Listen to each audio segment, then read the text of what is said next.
Assalamualaikum warahmatullahi wabarakatuh. Bismillahirrohmanirrohim. Alhamdulillahirrabbilalamin. Wassalatu wassalamu ala asyrofil anbiya wal mursalin Sayyidina Muhammadin wa ala alihi wa sahbihi ajmain, amma ba'du. Yang terhormat kepada Ibu Muthaharoh MPDI selaku dosen pengampu mata kuliah manajemen PAI luar sekolah, serta teman-teman kelas PAIA yang saya banggakan dan saya cintai. Saya Mira Prastika dari kelompok 11 beserta rekan saya yang bernama Niken Anggraini Fitri. Di sini kami akan menyampaikan materi mengenai manajemen pengelolaan lembaga pendidikan kecakapan hidup. Langsung saja pada pembahasan pertama, yaitu pengertian manajemen pengelolaan pendidikan kecakapan hidup. Menurut Undang-Undang Republik Indonesia Nomor 20 Tahun 2003 tentang Sistem Pendidikan Nasional, pendidikan kecakapan hidup, life skill adalah pendidikan yang memberikan kecakapan personal, kecakapan sosial, kecakapan intelektual, dan kecakapan vokasional untuk bekerja atau usaha mandiri. Pendidikan kecakapan hidup ini bersentuhan langsung dengan kehidupan, oleh karenanya siswa diharapkan memiliki kemampuan untuk mengatasi permasalahannya dalam hidup. Ada beberapa tahap dalam pendidikan kecakapan hidup, yakni mengenal diri sendiri, membentuk kebiasaan sehat, mengembangkan hubungan saling menghormati, menciptakan dunia yang lebih baik, dan selanjutnya adalah melakukan aksi. Jadi, manajemen pendidikan kecakapan hidup adalah sebuah perencanaan, pengorganisasian, penggerakan, pembinaan, penilaian, dan pengembangan pada suatu pendidikan kecakapan hidup yang tujuannya untuk mencapai tujuan dari pendidikan itu sendiri, yakni kemampuan untuk mengatasi permasalahan hidup dengan keterampilannya yang bisa digunakan untuk dunia kerja. Nah, yang kedua, ada jenis-jenis pendidikan kecakapan hidup.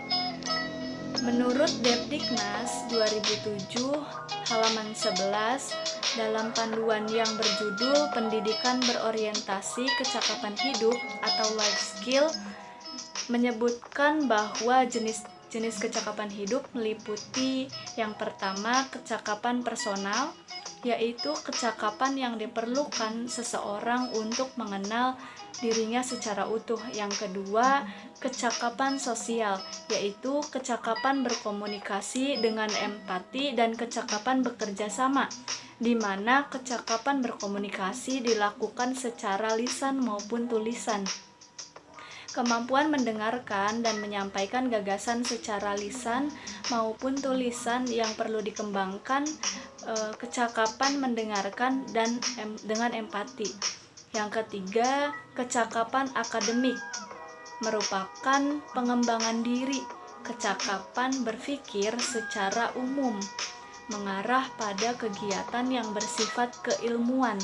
Kecakapan ini mencakup kecakapan mengidentifikasi variabel, menjelaskan hubungan suatu fenomena tertentu, merumuskan hipotesis, merancang, dan melaksanakan penelitian. Selanjutnya yang keempat, kecakapan vokasional adalah keterampilan yang dikaitkan dengan berbagai pekerjaan, dengan berbagai bidang pekerjaan tertentu yang terdapat di masyarakat yang berkaitan dengan bagaimana seseorang menggunakan alat sederhana, misalnya obeng, palu, dan sebagainya. Sedangkan kecakapan vokasional khusus adalah kecakapan yang sesuai dengan bidangnya, misalnya pekerjaan montir, apoteker, tukang, dan sebagainya. Nah, selanjutnya ada manajemen kesiswaan pendidikan kecakapan hidup. Perencanaan atau planning pengembangan kecakapan hidup peserta didik, mekanisme yang dalam perencanaan pendidikan kecakapan hidup yaitu perencanaan program pendidikan keterampilan yang akan dilaksanakan, mengadakan sosialisasi, menentukan tujuan, menyebar angket, menentukan waktu pelaksanaan, kurikulum pendidikan keterampilan pilihan, menyiapkan sarana dan prasarana. Perencanaan pengembangan life skill dengan melakukan analisis kondisi masyarakat sebagai dasar menentukan program keterampilan yang sesuai dengan kondisi masyarakat. Baik, dilanjut. Sebelumnya perkenalkan, nama saya Niken Anggraini Fitri dari kelompok 11 sebagai pemateri kedua yang akan membahas mengenai manajemen kepegawaian, manajemen keuangan, dan manajemen sarana dan prasarana. Manajemen kepegawaian merupakan bagian manajemen organisasi yang difokuskan pada pengelolaan atau pengembangan sumber daya manusia yang dibagi menjadi beberapa area kerja, yakni desain organisasi, pengembangan organisasi, dan perencanaan juga pengembangan karir dari pegawai. Manajemennya yakni perencanaan sumber daya manusia, sistem kerja dari pegawai tersebut, kompensasi dan gaji, serta kearsipan pegawai. Nah, dalam manajemen kepegawaian kecakapan hidup ini tentu saja ada beberapa karakteristik pada guru atau tutor yang harus dimiliki, yakni memiliki integritas, kecerdasan, keterampilan sosial, berbudaya dalam bertindak, kreatif, antusias, dan punya daya juang yang tinggi. Nah, untuk mewujudkan pendidikan kecakapan hidup yang baik dalam suatu lembaga, itu harus ada kegiatan supervisi untuk guru yang diberikan, yakni guru-guru tersebut diberikan arahan untuk mengajar siswanya dengan kecakapan hidup yang lebih baik lagi. Pembahasan yang kedua yakni ada manajemen sarana dan prasarana.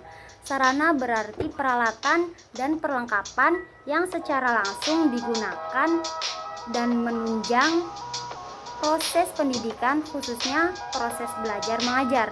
Contohnya papan tulis, pena, buku, penghapus, dan lain-lain. Sedangkan prasarana berarti fasilitas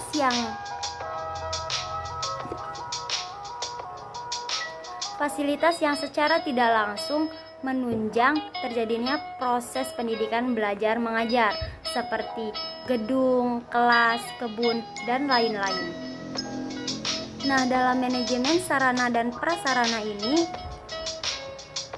merupakan suatu kegiatan untuk mengatur dan mengelola sarana dan prasarana pendidikan secara efektif dan efisien dalam rangka pencapaian tujuan yang telah ditetapkan sebelumnya.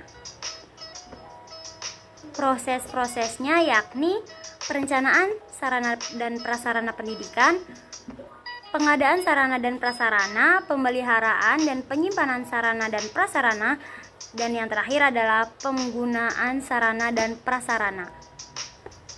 Nah, sedangkan manajemen sarana dan prasarana pendidikan kecakapan hidup ini sama dengan manajemen sarana dan prasarana dalam lingkungan sekolah, karena kecakapan hidup termasuk dalam pelajaran dalam sekolah, yakni meliputi perencanaan, pengorganisasian, pelaksanaan, pengawasan dan evaluasi kegiatan, pengadaan barang, pembagian dan penggunaan barang, perbaikan barang, tukar tambah maupun penghapusan barang.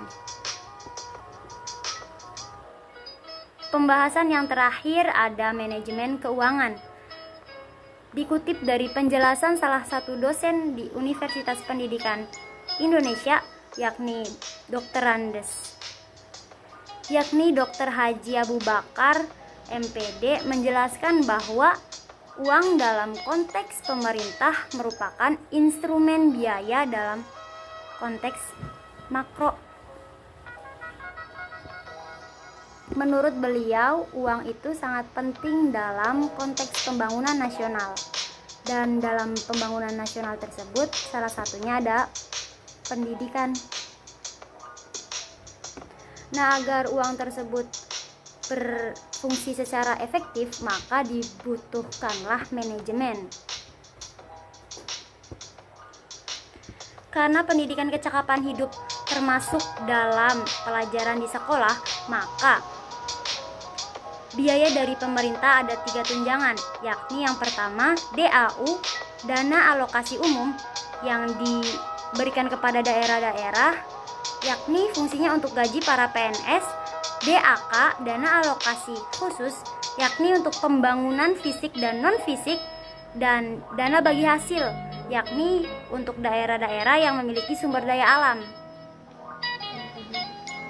Nah, sedangkan skala mikronya itu yang uang-uang dari pemerintah, siswa, orang tua, dana usaha itu harus dikembangkan dengan baik. Prosedur yang dikembangkan oleh sekolah yakni ada 3. Di sini dijelaskan, yang pertama ada budgeting, accounting, dan auditing. Auditing tersebut harus terjadi di internal dan eksternal. Seperti itu teman-teman. Sekian penjelasan dari saya, penjelasan dari kami banyak kurangnya, mohon maaf. Sekian, wassalamualaikum warahmatullahi wabarakatuh.